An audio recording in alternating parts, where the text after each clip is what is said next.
Tard dans la nuit, dans l'Ohio, Rose et son mari Christopher sont à la recherche de leur fille adoptive, qui se faufile hors de la maison chaque fois qu'elle fait des cauchemars et qu'elle est somnambule.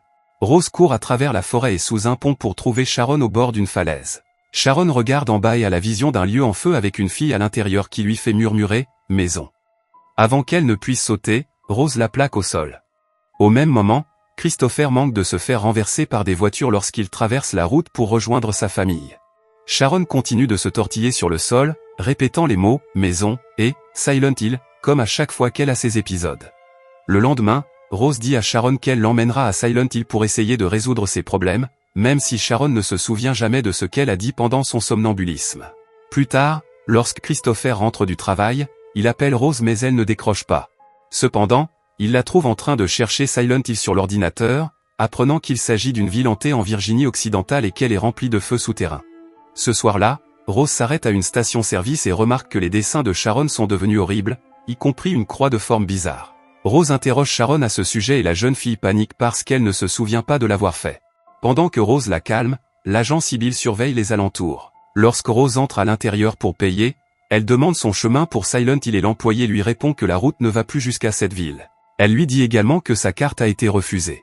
Rose appelle immédiatement Christopher, qui confirme qu'il a bloqué les cartes et dit que Sharon ira mieux à l'hôpital avec des médicaments. Rose lui fait remarquer que les médicaments n'ont jamais fonctionné et raccroche.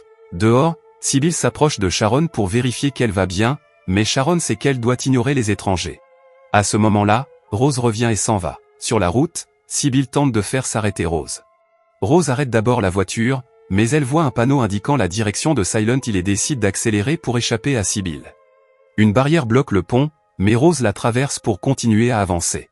Alors qu'elles approchent d'une zone brumeuse, la radio commence à émettre des parasites et Sharon hurle de douleur en se bouchant les oreilles.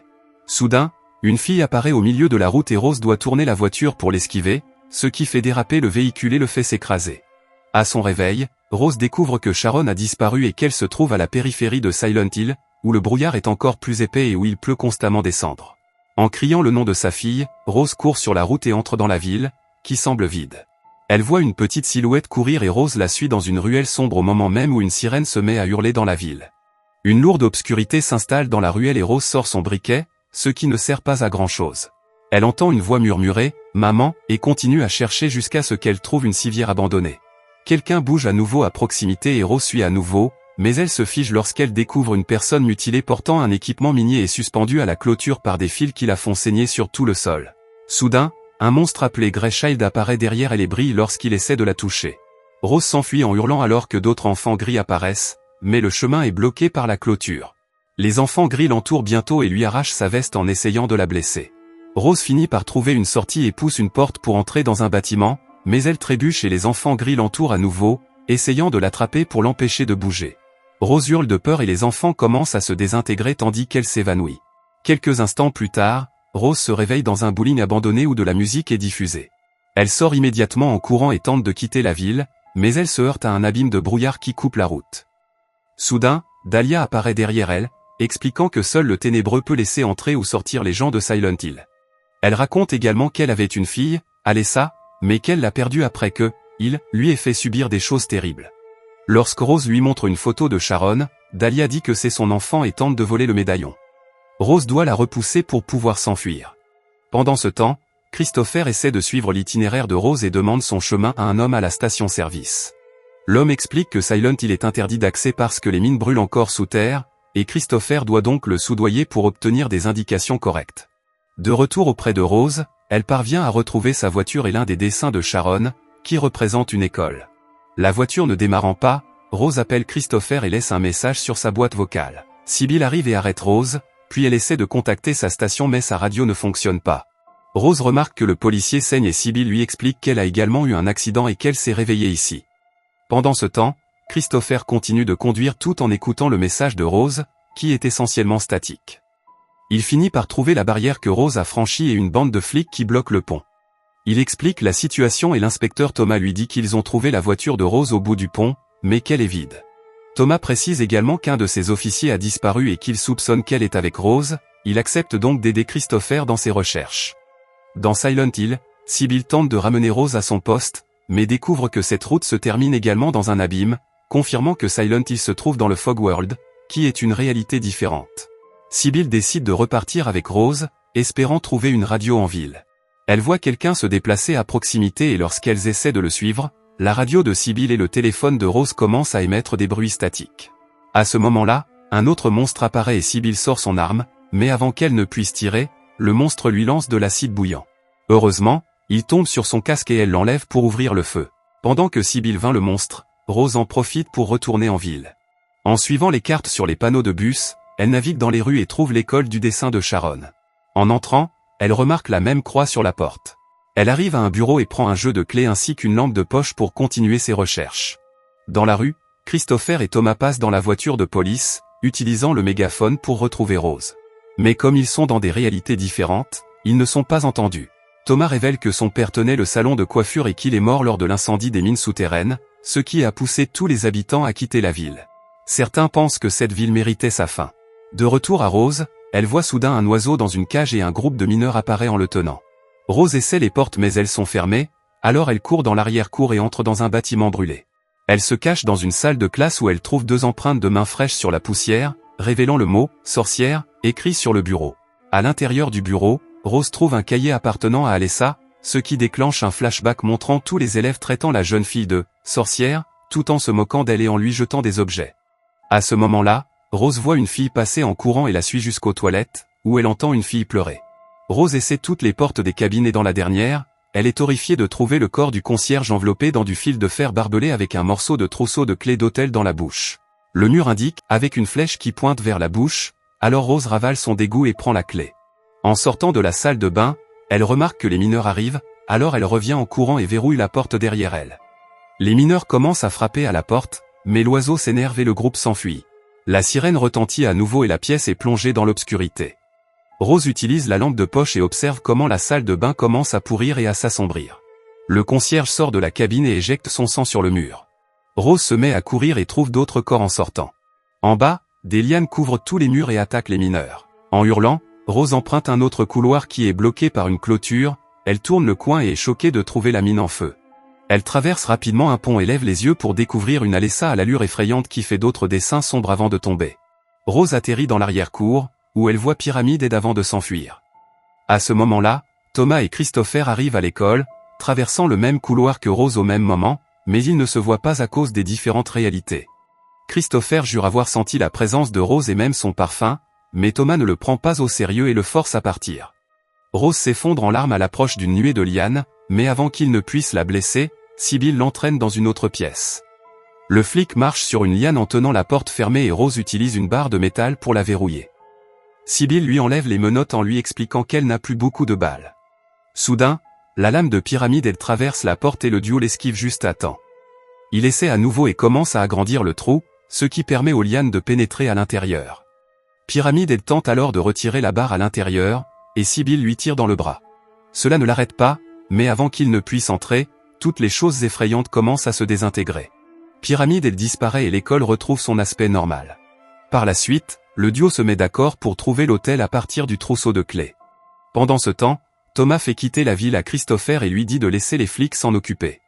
Mais Christopher sent bien qu'il cache quelque chose et appelle les archives du comté pour se renseigner sur Silent Hill, mais on lui répond que c'est confidentiel. Cette nuit-là, Christopher attend le départ des ouvriers et s'introduit dans les archives.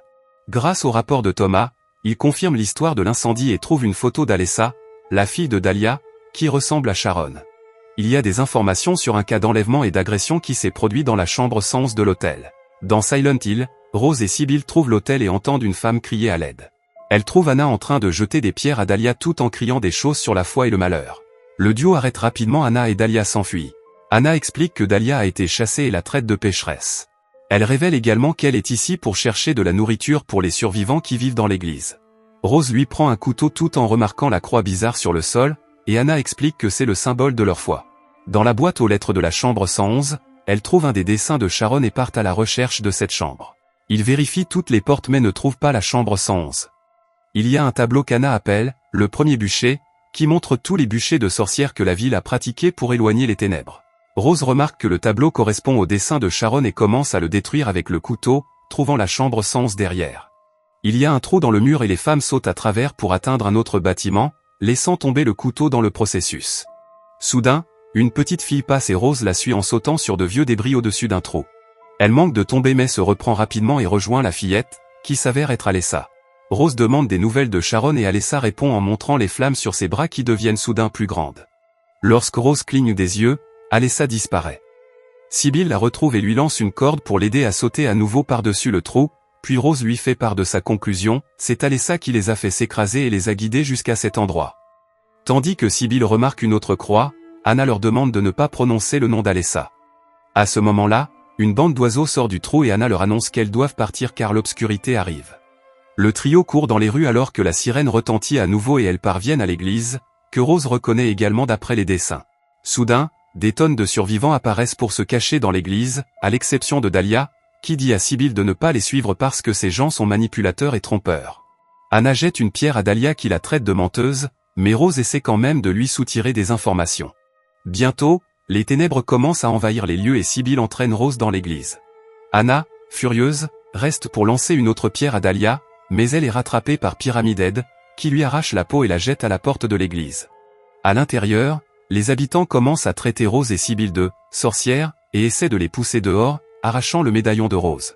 Sybil tire avec son pistolet pour les faire reculer, tandis que la chef Christabella arrive pour calmer son peuple, leur rappelant qu'Anna est morte parce qu'elle a enfreint les règles et non à cause de 2 étrangers. Pendant les heures qui suivent, Christabella et le groupe ne font rien d'autre que prier.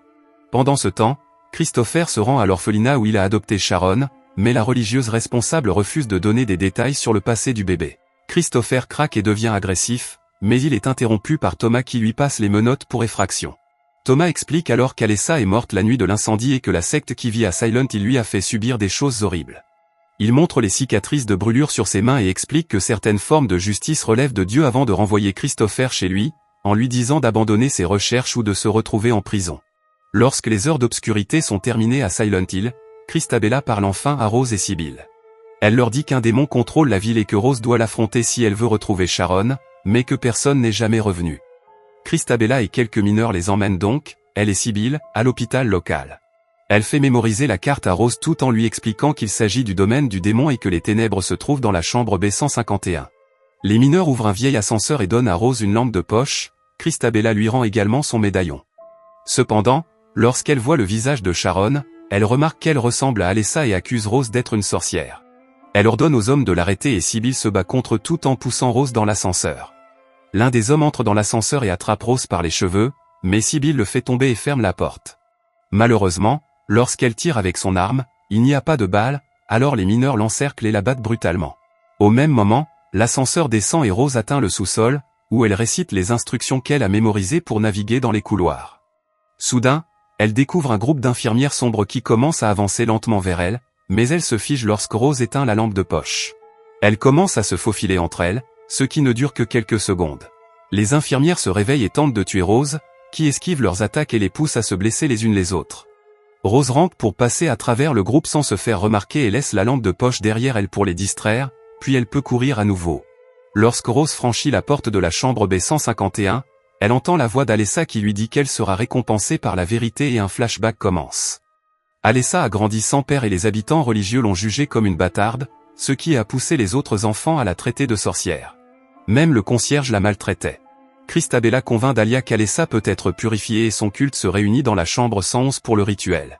Dahlia fut dévastée de découvrir qu'on lui avait menti et Christabella avait l'intention de brûler Alessa comme une sorcière. Cependant, le dispositif utilisé pour brûler la sorcière fonctionne mal et déclenche l'incendie qui détruit la ville. Dahlia tenta de sauver sa fille, mais il était trop tard, et Thomas se blessa les mains en sortant le corps brûlé d'Alessa. La jeune fille fut gardée à l'hôpital, où sa douleur alimenta sa colère. Cette colère a fini par devenir suffisamment puissante pour se manifester sous la forme d'un fantôme qui a recouvert la ville de ténèbres pour se venger. À la fin du flashback, Rose se retrouve dans la chambre d'hôpital d'Alessa. Son corps brûlé est toujours sur le lit et son fantôme apparaît à côté de son ancienne infirmière. Alessa explique que Sharon est la manifestation du peu de bonté qui restait en elle, et qu'elle l'a abandonnée dans le monde extérieur pour la protéger de la malédiction de Silent Hill. Christabella veut elle aussi purifier Sharon, et Rose accepte d'aider Alessa à se venger. Le fantôme l'étreint et pénètre dans son ventre, tandis qu'il est révélé que l'infirmière a saigné des yeux pendant toutes ces années. Pendant ce temps, on apprend que Sharon est restée dans l'appartement de Dahlia. Christabella arrive avec ses hommes et Sharon tente de se cacher tandis que Dahlia la défend, mais les hommes sont plus forts et les kidnappent facilement. Quelques instants plus tard, la secte est rassemblée à l'église, où Christabella allume un feu. Sibyl a été attachée à une échelle et le groupe la fait descendre juste assez pour la maintenir au-dessus du feu et la brûler très lentement. Bientôt, son corps prend feu et elle meurt. La secte attache ensuite Sharon, mais avant qu'il ne la descende, Rose arrive et commence à partager toute la vérité. Le rituel de Christabella n'a jamais tenu les démons à distance, il en a même créé. Certains habitants de la ville frappent Rose lorsqu'elle passe, mais elle n'abandonne jamais et crie que cette fois apporte la mort. Soudain, Christabella poignarde Rose et la traite de blasphématrice en laissant tomber le couteau. Le sang coule sur le sol et permet à Alessa de répandre les ténèbres à l'intérieur de l'église, qui lui était auparavant interdite. Les habitants allument leurs lampes de poche et observent les ténèbres qui s'échappent de la blessure de Rose et qui pourrissent le sol pour révéler les mines en feu. Alors que la blessure de Rose se guérit d'elle-même, des fils barbelés sortent du sol et font apparaître Alessa brûlée sur son lit. Ses fils saisissent Christabella et lui remontent dans l'aine, puis sortent par le ventre, la tuant avant de diviser son corps en deux. Les fils commencent ensuite à tuer tous les membres de la secte, y compris le type qui s'apprête à attaquer Rose. Pendant que Dahlia admire ce que sa fille est devenue, Rose sauve Sharon et l'emmène dans un coin, où la jeune fille voit le fantôme Alessa s'approcher d'elle avant de s'évanouir. Quelques minutes plus tard, la lumière du soleil pénètre dans l'église, qui est désormais propre et vide, à l'exception de Dahlia, Rose et Sharon. Dahlia se demande pourquoi Alessa ne l'a pas tuée et Rose explique qu'une mère est Dieu aux yeux de son enfant. Sharon et elle retournent ensuite à sa voiture, où Sharon s'endort enfin sans faire de cauchemar. Rose conduit tout en appelant chez elle pour laisser un message, qui n'arrive qu'avec des parasites. En ville, Christopher fait la sieste mais se réveille lorsqu'il sent quelqu'un à proximité. Au même moment, Rose et Sharon arrivent à la maison.